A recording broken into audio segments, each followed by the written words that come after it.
سورہ النساء میں اللہ رب العزت کا فرمان ہے کہ الرجال قوامون علی النساء بما فضل اللہ بعضهم علی بعض، کہ جو مرد ہے وہ عورتوں پر قوام ہے، یعنی نگران ہے، ان کے امیر ہیں، ان کے سربراہ ہیں۔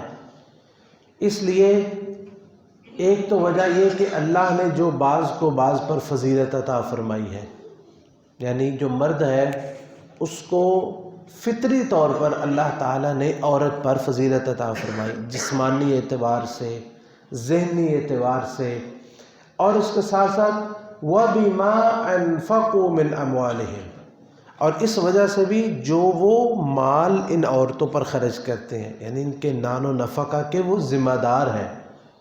فَالصَّالِحَاتُ قَانِتَاتٌ حَافِظَاتٌ لِلْغَيْبِ بِمَا حَفِظَ اللَّهُ، بس صالحہ عورتیں وہ ہیں جو فرما بردار ہیں اپنے خاوندوں کی، حافظات للغیب، جب وہ خاوند موجود نہ ہو ان کے مال کی، ان کی عزت کی، ان کے آبرو کی حفاظت کرنے والی ہو، بما حفظ اللہ، اس لیے کہ ان چیزوں کو اللہ تعالیٰ نے حفاظت کا ان کا حکم دیا ہے۔ تو اس آیت کے اس ٹکڑے میں اللہ تعالیٰ نے واضح طور پر ذکر فرما دیا کہ مرد کو عورت پر قوام، نگران، امیر، حاکم اور نگہبان مقرر کیا ہے۔ اور دوسری جگہ پہ سورہ بقرہ میں اللہ تعالیٰ نے بڑے صاف الفاظ میں ذکر فرمایا کہ وَلَهُنَّ مِثْلُ الَّذِي عَلَيْهِنَّ بِالْمَعْرُوفِ، کہ عورتوں کے بھی حقوق اسی طرح ہے جس طرح ان کے اوپر ہے۔ اس کا مطلب کیا ہے کہ پہلے عورتوں پر حقوق ہے کہ وہ اپنے خاوندوں کے حق ادا کریں۔ وَلِلرِّجَالِ عَلَيْهِنَّ دَرَجَةٌ، تو مردوں کو عورتوں پر اللہ تعالیٰ نے درجہ عطا فرمایا ہے۔ تو اس سے یہ بات بالکل واضح ہوتی ہے کہ مرد اور عورت یہ برابر نہیں ہے، بلکہ مرد کو اللہ تعالیٰ نے عورت پر فضیلت عطا فرمائی ہے، اور مرد اور عورت کا جو مساوات کا جو نظریہ ہے یہ بالکل باطل ہے، غیر فطری ہے، غیر شرعی ہے اور غیر عقلی ہے، کیونکہ دونوں برابر ہو ہی نہیں سکتے۔ اللہ تعالیٰ نے مرد کو فطری طور پر بھی، شرعی طور پر بھی، عقلی طور پر بھی، جسمانی طور پر بھی اللہ نے مرد کو عورت پر فضیلت عطا فرمائی۔ تو یہ جو رشتہ قائم ہوتا ہے، اس رشتہ میں خاوند کو امیر کی حیثیت حاصل ہوتی ہے، اور جو وہ نگران ہے اور جو اس کے ماتحت یعنی اس کی بیوی ہے، اس پر فرض ہے، وہ لازم ہے، ضروری ہے، حتمی ہے کہ وہ اپنے خاوند کی حتی الوسع، حتی المقدور، جہاں تک اس کا بس چلے اس کی اطاعت کرے، اس کی فرما برداری کرے، اس کو خوش رکھے، اس کو راضی رکھے۔ یہ ساری چیزیں کرنے کے بعد نبی کریم صلی اللہ علیہ وسلم نے کچھ الفاظ ایسے فرمائے کہ جس میں ہر چیز آ جاتی ہے، جیسا کہ حضرت حسین ابن محسن رضی اللہ تعالیٰ عنہ بیان کرتے ہیں کہ ان عمۃ لہ اتت النبی صلی اللہ علیہ وسلم، کہ ان کی پھپھی تھی، وہ نبی علیہ الصلوۃ والسلام کے پاس کسی کام کے لیے آئی، جو کام تھا بتایا، آپ نے وہ پورا کر دیا۔ اس کے بعد نبی کریم صلی اللہ علیہ وسلم نے پوچھا بھی تمہاری شادی ہوئی ہے؟ وہ کہنے لگی جی ہوئی ہے میری شادی۔ تو آپ نے پوچھا بھی تم اپنے خاوند کی کیسے خدمت کرتی ہو، کیسے اس کو راضی رکھتی ہو؟ کہنے لگی کہ ما آلوہ الا ما عجزت عنہ، کہ میں جو میرے بس میں ہوتا ہے، جو میرے اختیار میں ہوتا ہے، جو میں بحیثیت انسان کر سکتی ہوں، اس کو راضی کرنے کے لیے میں کر گزرتی ہوں۔ تو نبی کریم صلی اللہ علیہ وسلم نے فرمایا فانظری این انت منہ، دیکھ لینا، اس کا دھیان رکھنا، فَإِنَّهُ جَنَّتُكَ وَنَارُكَ، یہ تیرا خاوند جو ہے یہی تیری جنت ہے، یہی تیری جہنم ہے۔ یعنی کہ اگر اس کو تو راضی رکھے گی اور اس کو خوش رکھے گی تو سمجھ اللہ تجھے جنت عطا فرما دے گا، لیکن اگر یہ تجھ سے ناراض ہوا تو آگ اور جہنم تیرا مقدر ٹھہرے گی۔ اور خاوند کی جو فضیلت اور خاوند کا مقام اور اس کا جو مرتبہ اللہ رب العزت نے رکھا ہے، اس کو ہم لفظوں میں بیان ہی نہیں کر سکتے، کیونکہ نبی کریم صلی اللہ علیہ وسلم نے ایسے الفاظ عطا فرمائے، ایسے الفاظ ادا فرمائے کہ جس سے یہ پتہ چلتا ہے کہ اس کا خاوند کا حق ادا کسی صورت میں بھی عورت نہیں کر سکتی۔ مثال کے طور پر ایک حدیث ہے، لمبی حدیث ہے، اختصار کے ساتھ میں بیان کرتا ہوں کہ نبی کریم صلی اللہ علیہ وسلم کے پاس انصار کے کچھ لوگ آئے تو آ کے عرض کی، اللہ کے رسول ہمارا ایک اونٹ ہے، وہ جو ہے وہ کنویں سے پانی نکالتا ہے، ہم اپنے کھیتوں کو پانی دیتے ہیں، باغات کو پانی دیتے ہیں، لیکن وہ ہمارا اونٹ بپھر گیا ہے اور کاٹنے کو دوڑتا ہے، ہمارے کھیت سوکھ گئے ہیں، اتنے دنوں سے ہم انتظار کر رہے ہیں چلو ٹھیک ہو جائے گا، یا کوئی اس کے مزاج میں خرابی ہے تو درست ہو جائے گی، لیکن وہ ٹھیک نہیں ہو رہا ہے۔ آپ اللہ کے رسول کچھ کیجیے۔ نبی کریم صلی اللہ علیہ وسلم پوچھتے ہیں ابھی کہاں ہے؟ وہ آپ کو لے کے اس باغ میں چلے گئے جس باغ میں وہ اونٹ تھا۔ اب وہ اونٹ آزاد ہے، کسی میں اتنی جرت بھی نہیں ہے کہ اس کو جا کے پکڑ لے یا اس کو باندھ ہی دے۔ تو صحابہ کرام جو انصاری ساتھ آئے تھے، نبی کریم صلی اللہ علیہ وسلم کو کہنے لگے، اللہ کے رسول پیچھے ہو جائیں، یہ کتوں کی طرح کاٹتا ہے، یعنی جو اس کے قریب جائے وہ کتوں کی طرح اس کو کاٹ کھاتا ہے۔ آپ نے فرمایا میری پرواہ نہ کرو، انشاءاللہ میرے ساتھ ایسا معاملہ نہیں ہوگا۔ نبی علیہ الصلوۃ والسلام باغ میں گئے تو اونٹ آپ کی طرف چلا آ رہا ہے، لوگ ظاہر بات پریشان ہو گئے ہوں گے کہ یہ اونٹ جو ہے وہی سلوک جو ہمارے ساتھ کرتا تھا اب آپ کے ساتھ کرے گا۔ لیکن ہوا کیا؟ اونٹ نبی کریم صلی اللہ علیہ وسلم کے پاس آیا اور قریب آ کے آپ کے سامنے سجدے میں گر گیا۔ نبی کریم صلی اللہ علیہ وسلم نے اس کے سر پر ہاتھ پھیرا، ایسے میٹھا جیسے کچھ مسئلہ ہی نہ ہوا ہو، ایسے اطاعت گزار، فرما بردار، سر لگائی جائے جسم کو، ایسے محبت کے ساتھ اور پیار کے ساتھ آپ کے ساتھ پیش آیا۔ نبی علیہ الصلوۃ والسلام نے اس کو اونٹ کو پکڑا اور پکڑ کے اسے حل میں جوت دیا، وہ جناب وہ جس میں راحت میں جوت دیا وہ آرام سے جناب پھر پانی نکالنے لگ گیا۔ تو صحابہ کرام نے یہ دیکھا تو بڑے حیران ہوئے، اور ایک بات انہوں نے کہی، اللہ کے رسول یہ تو ایک جانور ہے جسے عقل نہیں ہے، جسے جو مکلف نہیں ہے، یہ آپ کے سامنے سجدے میں گر گئے، ہم تو مکلف ہیں، ہمیں تو عقل ہے، ہمیں اجازت دیجیے ہم آپ کو سجدہ ہی کیا کریں گے جس طرح اس جانور نے، اس اونٹ نے آپ کے لیے سجدہ کیا۔ تو نبی کریم صلی اللہ علیہ وسلم نے فرمایا کہ لا يصلح لبشر ان يسجد لبشر، کسی انسان کے لیے یہ جائز نہیں ہے کہ وہ کسی دوسرے انسان کو سجدہ کرے۔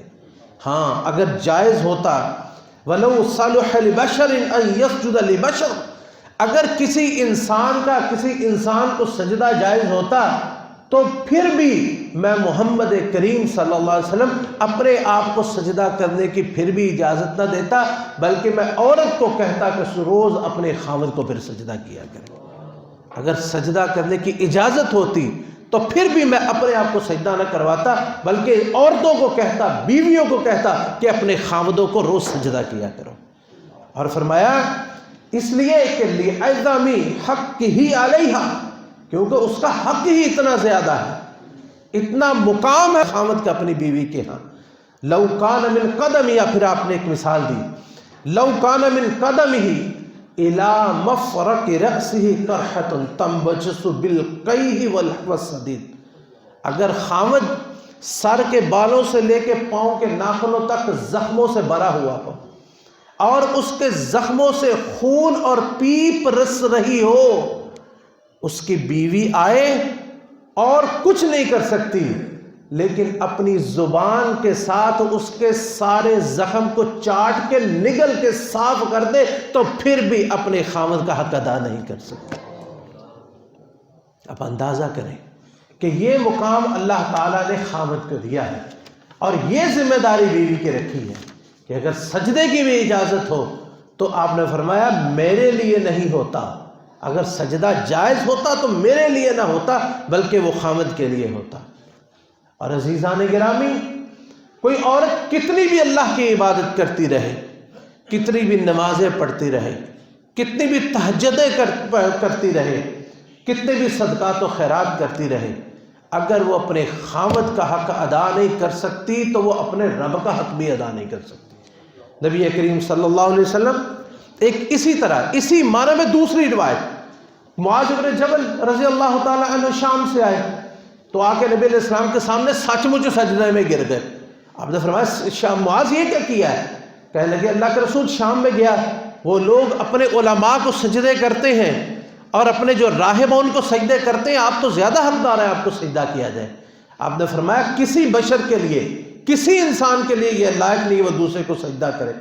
اگر اجازت ہوتی تو میں بیوی کو حکم دیتا کہ وہ اپنے خاوند کو سجدہ کرے.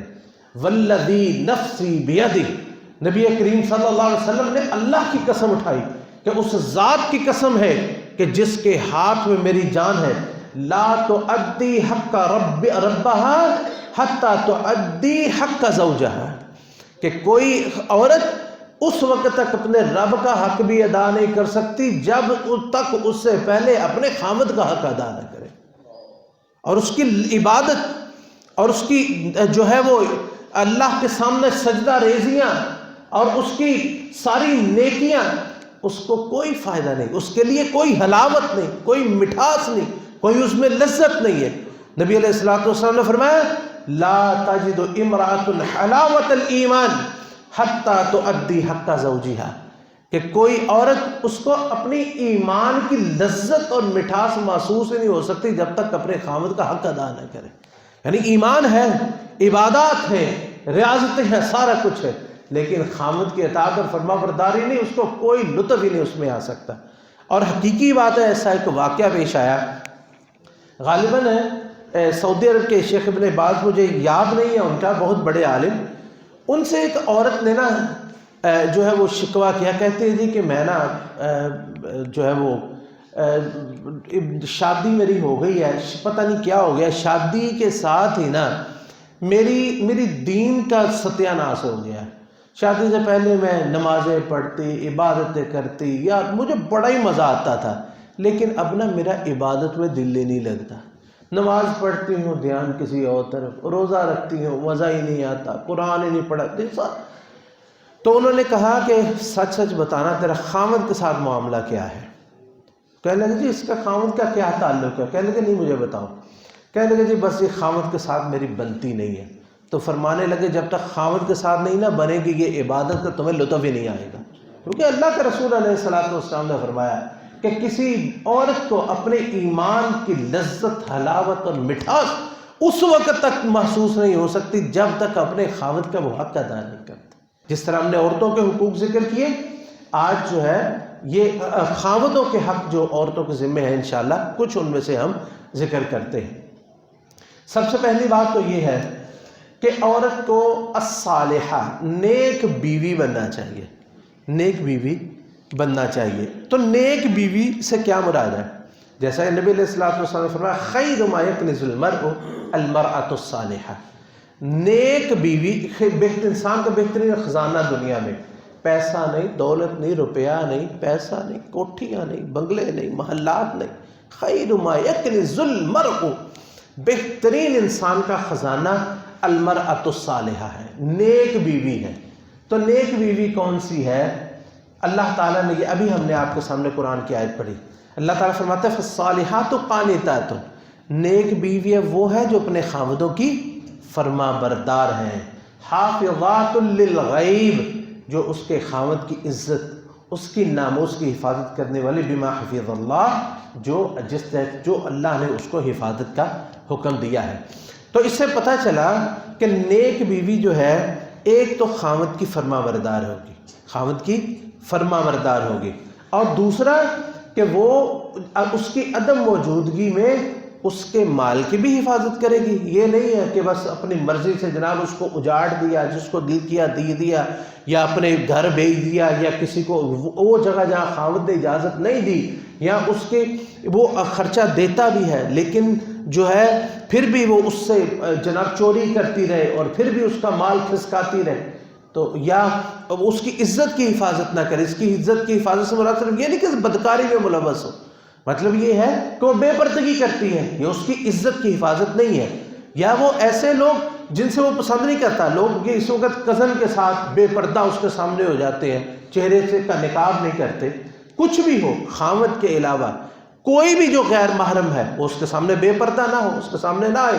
کسی بھی غیر محرم کے ساتھ وہ لمبی گفتگو نہ کرے، صرف سوائے ضرورت کے اور کوئی گفتگو نہ کرے۔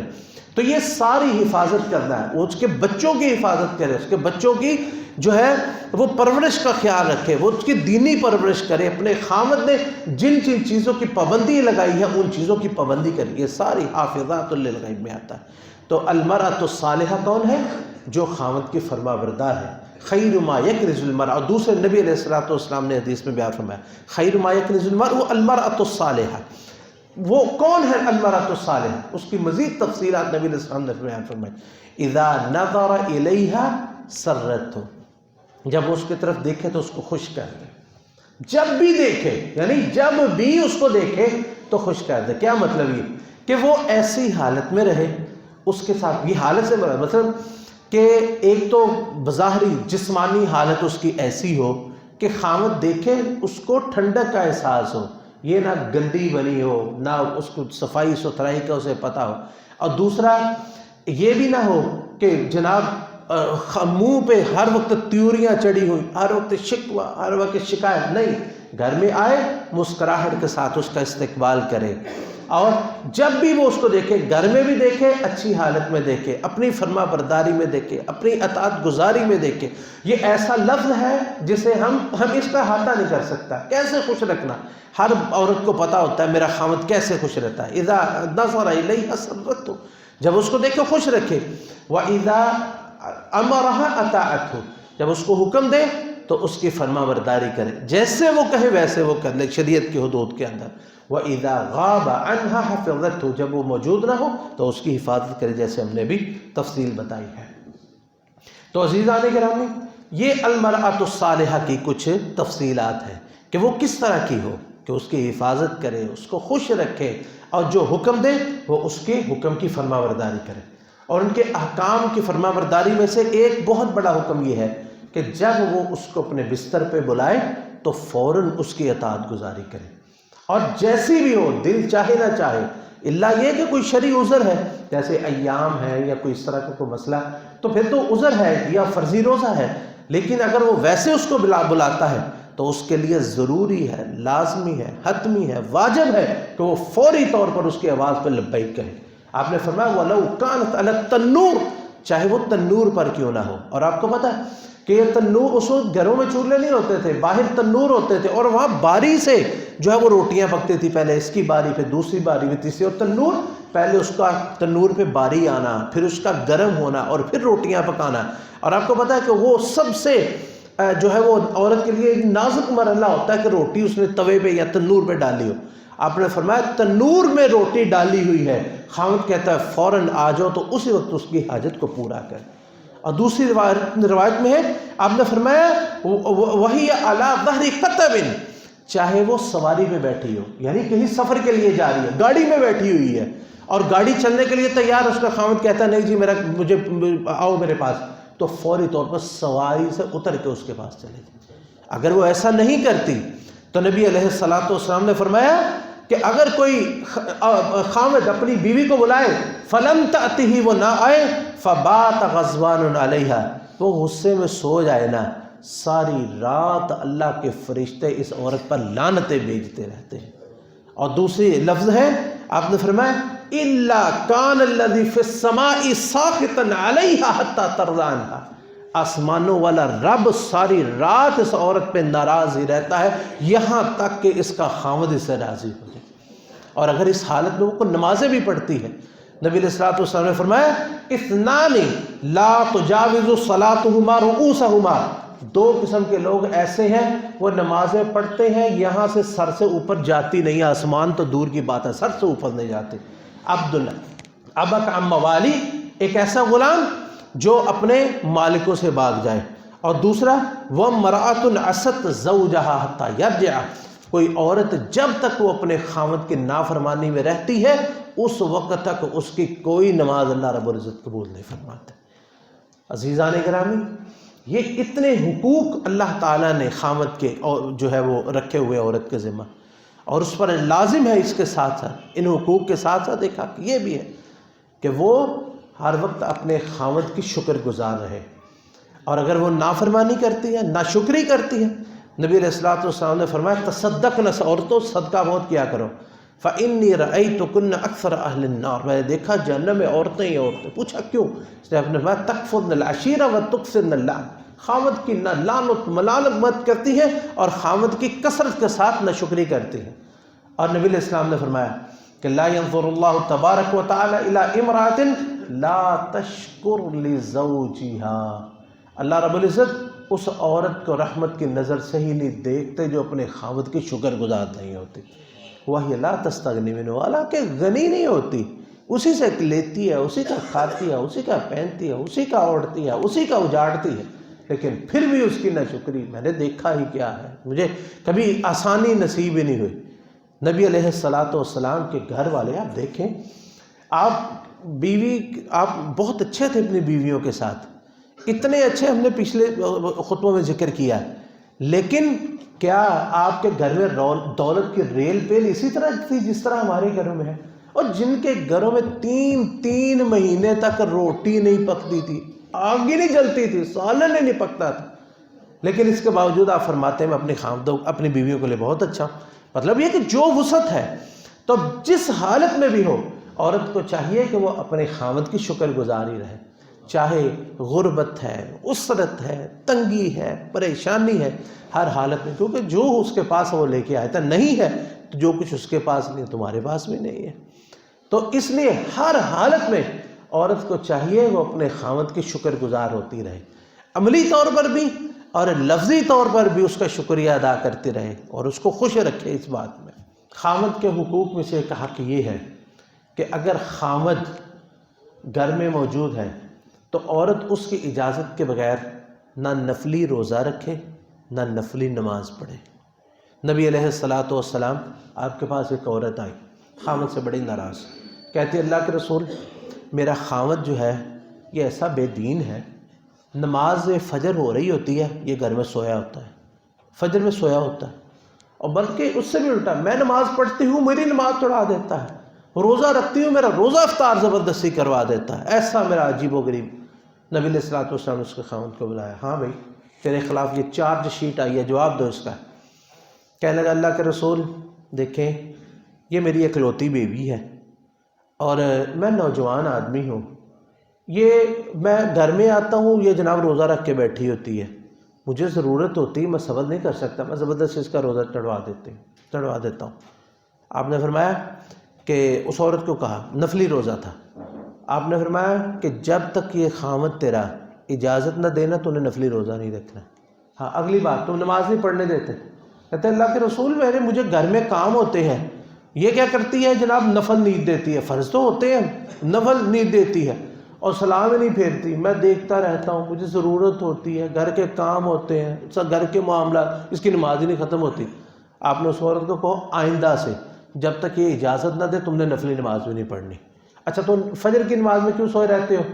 کہنے لگا اللہ کے رسول ہمارا یہ خاندانی مسئلہ ہے کہ ہم لوگ جب سوتے ہیں نا، جب تک سورج طلوع نہ ہو جائے نا ہماری آنکھ نہیں کھلتی، کچھ بھی کر لیا جائے، اور بعض لوگوں میں طبی طور پر یہ مسئلہ ہوتا ہے، ہم نے دیکھا ہے ان کے اوپر حتیٰ کہ پانی تک گرا دیا جائے تو پھر بھی ان کی آنکھ نہیں کھلتی۔ یہ بہت نادر ہے، ہر بندہ اس کو اپنے اوپر قیاس نہ کرے مجھے نیند بڑی آتی ہے، ایسا نہیں ہوتا سب کے لیے، کچھ لوگ ہوتے ہیں جن کو طبی طور پر مسئلہ ہوتا ہے۔ تو آپ نے فرمایا تھا تیرا عذر ہے، جب تو اٹھے تو اٹھ کے پھر نماز پڑھ لیا کر، یعنی تینوں رخصتیں نبی علیہ السلام نے اسے دے دی، اور عورت کو کہہ دیا کہ جب یہ خامد تیرا گھر میں موجود ہو نہ تو تم نے نفلی نماز پڑھنی ہے اور نہ تم نے نفلی روزہ رکھنا ہے۔ اللہ اکبر، اندازہ کریں کہ اللہ کی اطاعت گزاری اور فرما برداری فرائض تک اللہ نے نبی علیہ السلام نے محدود کر دی کہ نوافل جب تک اپنا خامد تجھے اجازت نہ دے تم نے نفل بھی نہیں پڑھنے، بلکہ کوئی نفلی صدقات و خیرات بھی اگر کرنا عورت نے جو اس کے خامد کے مال سے تو اس کی اجازت کے بغیر وہ خرچ نہ کرے۔ ایک صحابیہ پوچھتی ہے اللہ کے رسول تو روٹی جو ہوتی ہے وہ تو ہم دے سکتے ہیں، ہم نے فرمایا یہ تو سب سے افضل مال ہے، جب تک خامد اجازت نہ دے تم جو ہے وہ روٹی یا کھانا وہ بھی صدقہ نہیں کر سکتے۔ تو یہ عورتوں کے جو حقوق، جو مردوں کے حقوق اور خامدوں کے رکھے ہیں، اس لیے تاکہ ان کو ادا کیا جائے، تاکہ گھر کا نظام چلے اور گھر کے معاملات وہ درست ہو سکے۔ اگر دونوں آمنے سامنے آ جائیں، ایک جیسے ہو جائیں، تو گھر کے معاملات کبھی بھی نہیں چل سکتے۔ عزیزان گرامی، خاوند کے حقوق میں سے ایک حق یہ ہے کہ اس کی بیوی اس شخص کو جسے یہ پسند نہیں کرتا اپنے گھر میں نہ آنے دے، چاہے وہ اس کا اپنا بھائی ہی کیوں نہ۔ نبی علیہ الصلوۃ والسلام نے فرمایا کہ وَحَقُّكُمْ عَلَيْهِنَّ اللہ يُوطِئْنَ فُرُشَكُنَّ مَن تَكْرَهُونَ، کہ مردوں کا حق عورتوں پر، خامدوں کا حق بیویوں پر یہ ہے کہ وہ اس کے بستر پر اس کو نہ بیٹھنے دے جس کو وہ ناپسند کرتا ہے۔ وَلَا يَأْذَنْ فِي بُيُوتِكُمْ لِمَن تَكْرَهُونَ، اور وہ عورتیں جو ہیں وہ اپنے خامد کے گھروں میں اس کو آنے کی اجازت ہی نہ دیں جس کو خامد ناپسند کرتا ہے، اس کو گھر میں آنے ہی نہ دیں کہ نہیں جی اجازت نہیں ہے، میرا خامد پسند نہیں کرتا، لہٰذا آپ میرے گھر میں تشریف نہ لائیں۔ اور خامدوں کے حقوق میں سے ایک حق یہ ہے کہ اگر خامد کسی بات پہ عورت سے ناراض ہو جائے تو عورت اس کو ہر صورت منائے، اس کو راضی کرے، اس کو خوش کرے۔ نبی کریم صلی اللہ علیہ وسلم ارشاد فرماتے ہیں الا اخبرکم بنسائکم فی الجنہ، لوگوں تمہیں بتاؤں جنتی عورتیں کیسی ہوں گی؟ قلنا بلا یا رسول اللہ، ہم نے کہا اللہ علیہ وسلم کیوں نہیں، ضرور بتائیں۔ آپ نے فرمایا کل ودود ولود، ہر محبت کرنے والی بچوں والی عورت، اذا غضبت او اسی الیہ، جب خود ہی اس کو، اذا غضبت یہ ہے یا اس کو ناراض کر دیا جائے یا وہ خود ناراض ہو یا اس کے ساتھ کوئی خامد کوئی ایسا بھی سلوک کر جائے کہ ناراضگی ہو جائے ان دونوں کے درمیان، او غضب زوجها، یا خامد اس سے ناراض ہو جائے، قالت هذه یدی فی یدک، تو اس کو کہے یہ میرا ہاتھ تیرے ہاتھ میں، اس کا ہاتھ پکڑ لے اور چھوڑے نہ، اور اس کو یہ کہے کہ جب تک لا اقتحل بغمز حتی ترضا، اس وقت تک میں تیرا ہاتھ نہیں چھوڑوں گی، اس وقت تک مجھے نیند نہیں آئے گی، میں نیند کی لذت نہیں چکھوں گی جب تک تو راضی نہیں ہو جاتا۔ یعنی اس کو سونے نہ دے، اس کو ناراضگی کی حالت میں نہ خود سوئے نہ اس کو سونے دے۔ یہ خاوند کا حق ہے کہ عورت اس طرح اس کو راضی کرے اور اس طرح اس کو خوش رکھے۔ عزیزان گرامی، خاوندوں کے حقوق میں سے ایک حق یہ ہے کہ ہر مصیبت میں اور ہر پریشانی میں عورت اس کو تسلی دے، اس کے ساتھ کھڑی ہو، اس کو حوصلہ دے، یہ نہ ہو کہ وہ پریشان ہو خود رونا شروع کر دے۔ کئی عورتوں کا ہوتا ہے نا کہ دیکھا ہے کہ کوئی پریشانی آئی ہے وہ اس سے زیادہ پریشان ہو جاتی ہے، وہ پریشان ہوئی، اس نے رونا شروع کر دیا، پیٹنا شروع کر دیا۔ یہ نہیں، بلکہ عورت کو چاہیے یہ کہ جب خامد پریشان ہے تو اس کے سامنے چٹان بن کے کھڑی ہو جائے، اس کو حوصلہ دے، اس کو تھپکی دے، اس کو تسلی دے، اس کو اس بات پہ ابھارے کہ تم اکیلے نہیں ہو، میں تمہارے ساتھ ہوں، کوئی مسئلہ نہیں، دنیا کچھ نہیں ہمارا بگاڑ سکتی، اللہ ہمارے ساتھ ہے، آپ پریشان کیوں ہوتے ہیں، آپ اکیلے نہیں ہیں۔ یہ محبت کا احساس اس کو دلائے۔ نبی کریم صلی اللہ علیہ وسلم پہلی وحی آئی، آپ اتنے پریشان ہوئے جبریل امین کو دیکھ کر، وحی کو دیکھ کر سارا پریشانی میں گھر میں آئے اور تھر تھر کانپ رہے ہیں، زنبیلونی زنبیلونی، مجھے چادر اڑا دو، چادر میرے اوپر دے دو۔ خدیجہ رضی اللہ عنہا نے چادر دی، محبت سے بٹھایا، پوچھا کیا معاملہ ہے؟ کہنے لگے جی یہ میرے ساتھ، میں نے ایک آدمی کو اس طرح دیکھا، اس نے مجھے یہ کہا، اس نے مجھے، تو آپ نے فرمایا کلا واللہ لا یخزیک اللہ ابدا، کبھی نہیں ہو سکتا، اللہ کی قسم اللہ آپ کو ضائع کرے گا، آپ جیسے عظیم الشان ہستی کو، آپ جیسے عظیم انسان کو اللہ ضائع کرے گا، ایسا کبھی نہیں ہو سکتا۔ انک لتصل الرحم، آپ تو صلہ رحمی کرنے والے ہیں، وتحمل الکل، آپ لوگوں کے بوجھ اٹھانے والے ہیں، وتکسب المعدوم، جو کمانے کے لائق نہیں ہے آپ کما کے انہیں دیتے ہیں، وتکری الضیف، مہمان نوازی کرتے ہیں، وتعین علی نوائب الحق، اور حق کے معاملات میں لوگوں کے ساتھ کھڑے ہونے والے ہیں۔ آپ کیا سمجھتے ہیں اللہ آپ کو چھوڑ دے گا، آپ کو کوئی مصیبت آ جائے گی اللہ آپ کو ضائع کر دے گا؟ نہیں نہیں، اللہ تعالیٰ آپ کو بڑے مقام دینے والا ہے، اللہ آپ کو بڑی رفعت دینے والا ہے۔ اور پھر یہی نہیں بلکہ پھر اس کے بعد اپنے چچا کے بیٹے ورقہ بن نوفل کے پاس لے گئے. انہوں نے بتایا جناب اللہ نے آپ کو نبی بنا دیا ہے, اللہ نے آپ کو پیغمبری عطا فرما دی ہے, اللہ نے آپ کو رسالت سے نواز دیا ہے. موسیٰ پہ وحی لے کے آنے والا یہ وہی فرشتہ ہے جو باقی نبیوں پہ وحی لے کے وہ آپ کے پاس بھی آ چکا ہے. تو یہ ہوتا ہے ایک عورت کا کردار کہ مصیبت میں خاوند کے ساتھ کھڑی ہو جائے. یا وہ واقعہ ام سلیم رضی اللہ تعالی عنہ, حضرت انس رضی اللہ تعالی عنہ ان کی والدہ. حضرت انس کے باپ جو ہیں وہ فوت ہو چکے تھے, یعنی وہ اسلام قبول نہیں کیا, کہیں چلے گئے, فوت ہو گئے.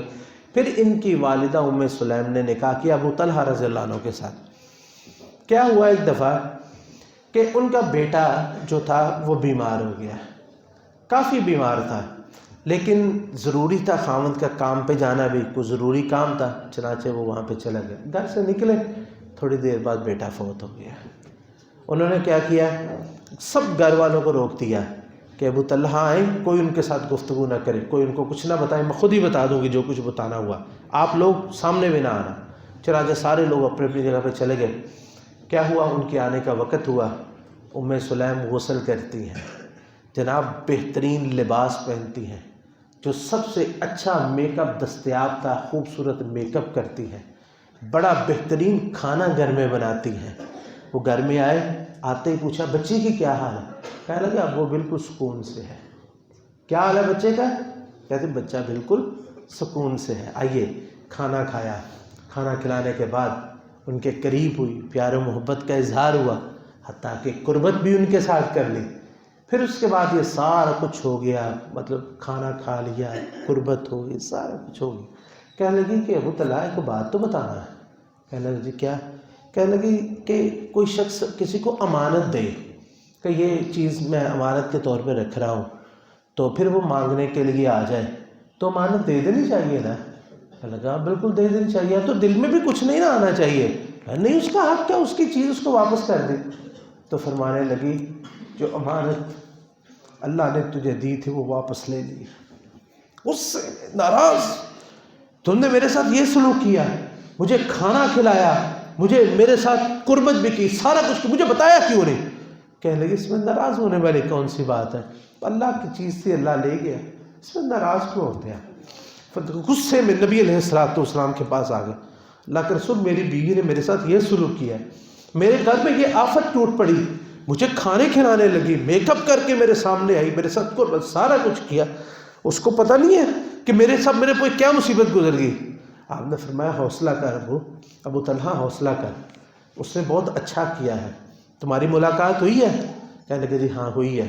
آپ نے فرمایا اللہ بڑی برکت کرے گا, جب اللہ اس ملاقات کا ثمرہ دے گا نا تو اس بچے کو لے کے میرے پاس تم آ جانا. چنانچہ اسی رات کی برکت سے اللہ تعالیٰ نے انہیں ایک بچہ نصیب فرمایا. رات تھی, نبی علیہ السلام نے فرمایا کچھ کھلانا نہیں ہے, رات بچہ بھوکا رکھا اس کو, رات کو صبح ہوئی, بچے کو بھوکے کے نبی علیہ السلام کے پاس لے کے آئے. آپ نے کھجور لی, اپنے منہ میں ڈالی, اپنے مبارک لعاب میں اسے جو ہے وہ اس کے ساتھ شامل کیا, اور پہلی خوراک جو اس بچے کے منہ میں گئی وہ نبی علیہ السلام کا لعاب تھا, وہ اس کے منہ میں دیا. پھر آپ نے اس کا نام عبداللہ رکھ دیا. ایسی برکت سے اللہ نے نوازا. اور صحیح بخاری میں ابن عیینہ رحمہ اللہ فرماتے ہیں کہ مجھے اس شخص نے بتایا کہ جس نے اس آدمی کو دیکھا کہ اللہ تعالیٰ نے اس بچے عبداللہ جو اس رات کی نیکی کی بدولت جو اس دنیا میں آیا تھا, اس آدمی عبداللہ کو اللہ نے 9 بیٹے عطا فرمائے, اور 9 کے 9 سارے حافظ اور قاری قرآن اللہ نے بنا دی. اللہ اکبر. تو یہ ہوتا ہے ایک عورت کا کردار کہ وہ اپنے خاوند کے ساتھ کس محبت کے ساتھ رہتی ہے, کس سلوک کیا اس کے ساتھ سلوک کرتی ہے.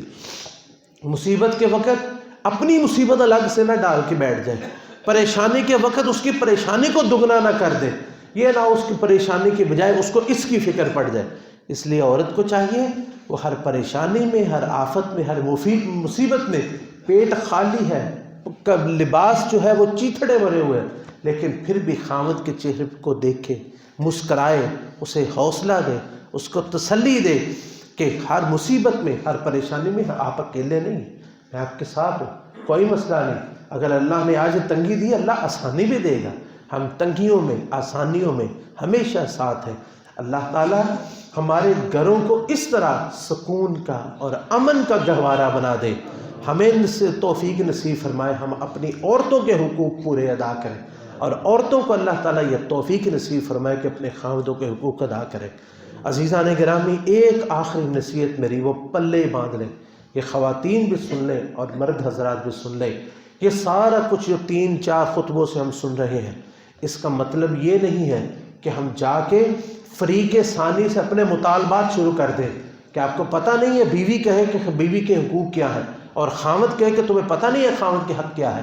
خاوند گھر میں جائے تو اپنے حق ادا کرے، بیوی گھر میں جائے تو اپنے حق ادا کرے۔